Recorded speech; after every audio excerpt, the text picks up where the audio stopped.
Hello, welcome to my presentation. My name is Muhammad Rezaul. The title of my presentation is Value-Added Seasonal Forecast for Food Security Applications in the Upper Blue Nile River Basin.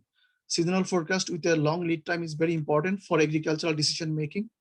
For some crops, if certain temperature threshold is exceeded, their yields are reduced significantly.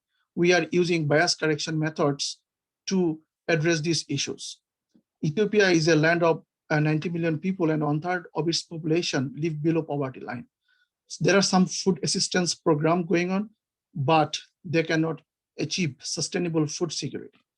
And Ethiopia's agriculture is dominated by vulnerable erratic weather pattern.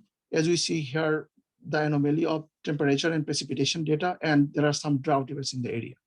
In this study, we demonstrate the use of state-of-the-art models and methods to generate forecast products for agricultural decision making.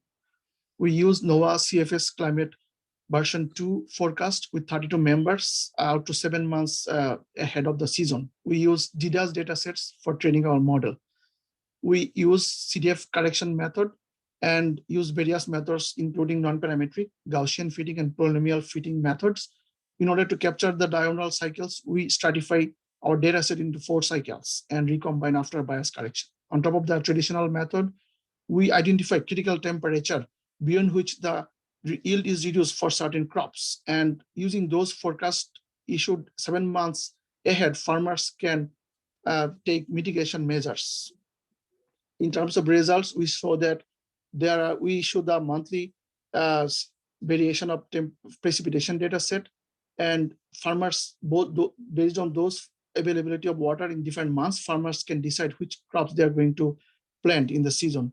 And we apply different bias correction methods. A raw forecast is a blue, and we achieve bias correction product, which is a red. And by using various methods, Gaussian 6-hour achieves the best to reduce error and maximize correlation. And we reduce errors up to plus minus 2 degrees here we see from the maps.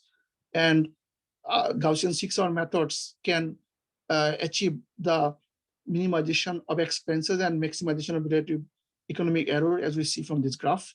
And finally, we said that we issue forecast 7 months ahead to the farmers and managers, and they can decide their crop types, schedule irrigation, and plan mitigation measures 7 months ahead of the season. And using those smart mitigation measures, we have been able to enhance crop yield for those areas, and we claim that we are approaching one step ahead towards sustainable food security in the area. Thank you very much.